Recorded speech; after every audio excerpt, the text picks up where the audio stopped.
Bonjour et bienvenue sur la vidéo de Jason Agency. Aujourd'hui, nous allons voir les 5 erreurs courantes à éviter dans le marketing digital. Le marketing digital est un domaine qui évolue constamment et il est important de connaître les erreurs pour réussir. Au fin de compte, c'est bien de connaître les erreurs pour réussir, mais c'est aussi bien de commettre des erreurs. Le problème, une personne qui commet jamais d'erreur, il se remettra jamais en question.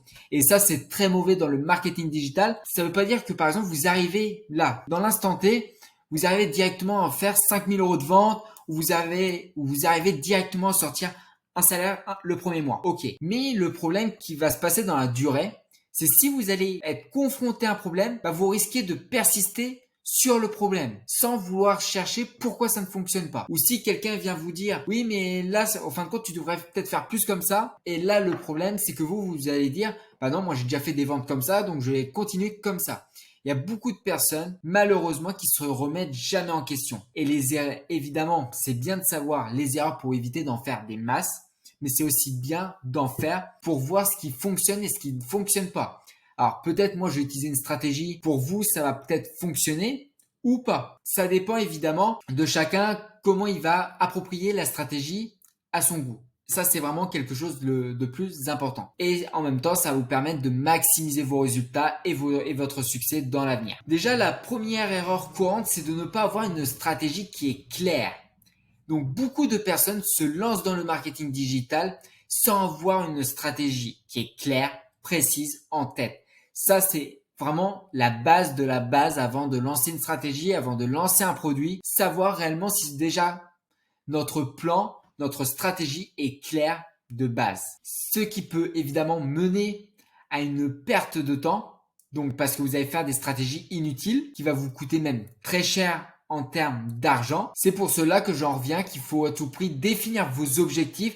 Ça va être votre objectif qui va derrière définir évidemment tout ce que vous allez réellement avoir besoin. Donc votre public cible, c'est important, votre budget, parce que si derrière on peut pas définir un objectif sans avoir son public cible et sans avoir son objectif en tout cas de combien on peut dépenser. Donc ça c'est vraiment quelque chose qui est important de surveiller, c'est le budget. En pub, si vous avez que 500 euros à mettre en publicité pour un mois, vous n'allez pas les sortir 1000 euros. Là, vous risquez même d'être en perte.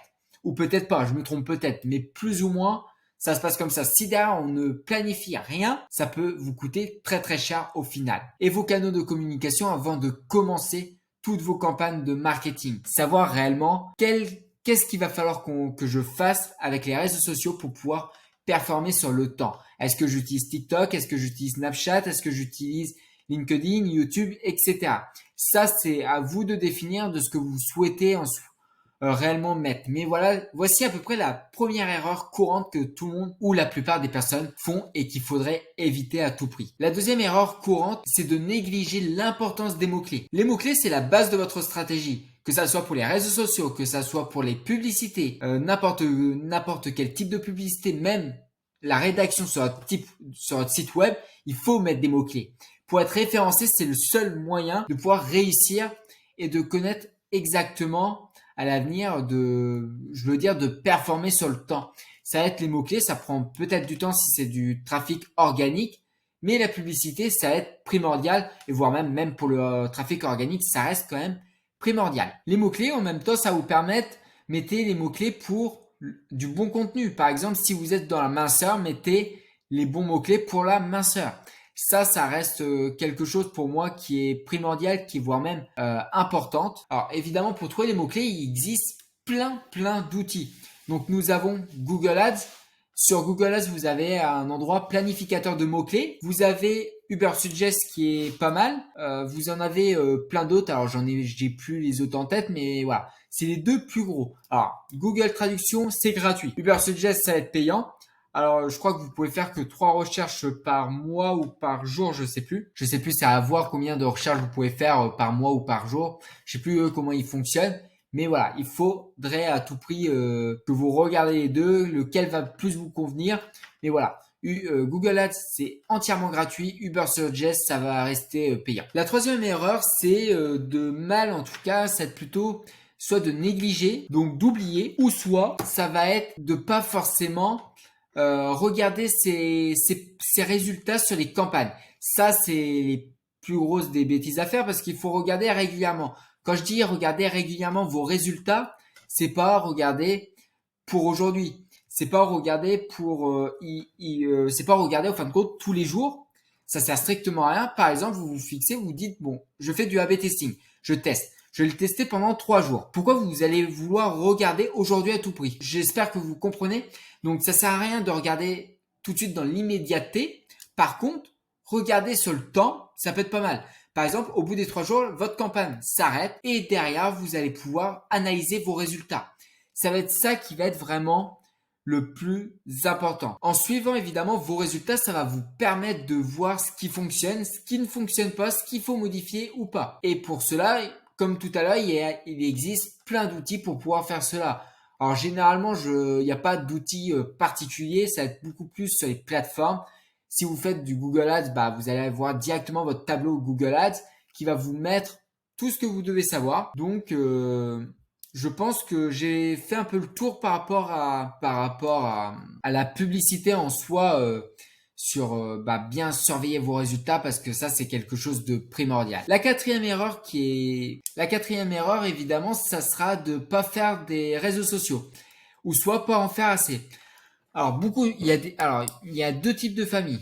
Les personnes qui vont vous dire pour commencer, lance-toi sur un seul réseau social ou comme moi, plusieurs réseaux sociaux. Pourquoi moi je souhaiterais qu'on se lance sur plusieurs réseaux sociaux?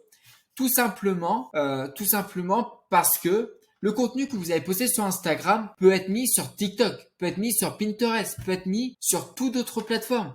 Donc derrière, ça peut être même peut-être beaucoup mieux si vous vous lancez sur toutes les plateformes. Vous avez fait un contenu pour une type de plateforme, vous l'exportez directement. Par exemple, c'était sur Instagram, c'est de la vidéo, directement sur LinkedIn. Si c'est de la photo, Pinterest. Alors, ok, il va falloir que vous fassiez peut-être un peu plus de contenu pour les plateformes, par exemple, qui peuvent pas faire des images ou qui peuvent pas faire de la vidéo. Ok, ça va peut-être vous demander un peu plus de temps. Mais derrière, je vous assure que ça va être quelque chose pour moi qui va être ultra puissant. Et évidemment, vos publications, ça reste pareil. Ciblez toujours votre public cible. Dans la minceur, mettez le mot-clé minceur. Mettez le mot-clé du type de régime si c'est un régime. Le régime paléo, le régime keto.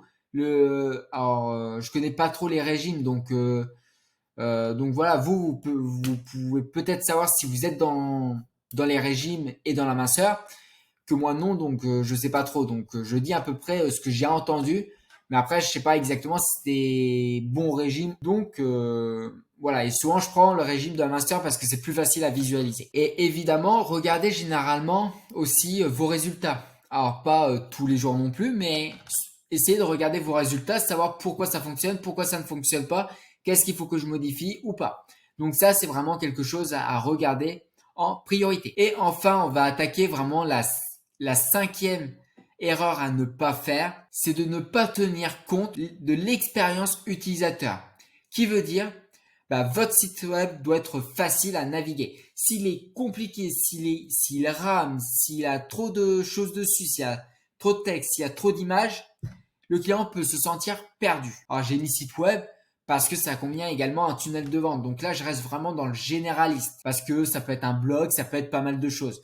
Donc tout doit être au plus simple pour le client. Comme j'ai dit, il faut que ça soit rapide à charger et offrir une expérience utilisateur agréable pour votre client cible. Il est important de tester évidemment régulièrement votre site web pour vous assurer qu'il offre une expérience optimale à votre utilisateur. Si derrière, vous l'utilisez pas souvent, vous l'utilisez une fois par mois, peut-être au bout de 2 jours, de la dernière que vous avez regardée, il va peut-être mettre à ramer et vous allez peut-être même pas regarder. Alors, ça serait le combo, ça sera un mauvais combo, c'est que vous regardez pas vos résultats.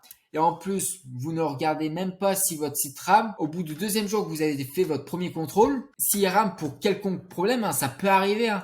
C'est que de l'informatique, donc il y a toujours des possibilités qu'il y a des erreurs, un mauvais programmement, quelque chose comme ça qui vous fait tout décaler et derrière qui va faire ramer, en fin de compte, le PC. la page où ils sont le client. Donc, c'est à éviter. Donc, vraiment, les 5 sources que j'ai vues, les 5 erreurs que je vous ai partagées, c'est des erreurs à éviter obligatoirement d'ailleurs. Il faut que vous soyez rigoureux dans votre travail. Donc, évitez de faire ces erreurs-là pour avoir des résultats encore plus rapidement. Donc, si ce genre de vidéo-là vous a plu, je vous laisse aller liker et aller vous abonner à la vidéo et d'aller me mettre un petit commentaire comme quoi est-ce que vous avez déjà fait des erreurs et lesquelles. Je serais curieux de savoir exactement quelle erreur vous avez déjà fait. Mais si en barre de description, vous allez avoir accès à ma vidéo de présentation pour que je puisse aider des entreprises. Si vous avez besoin d'aide pour votre entreprise, je reste disponible. Donc n'hésitez pas à n'hésitez pas en fin de compte, aller directement sur la vidéo, regarder la vidéo et ensuite prendre un appel avec moi ou avec quelqu'un de mon équipe pour que moi et mon équipe, on puisse vous aider peut-être sur votre entreprise si vous êtes évidemment la bonne personne pour nous. Donc sinon sur ce, je vous dis ciao.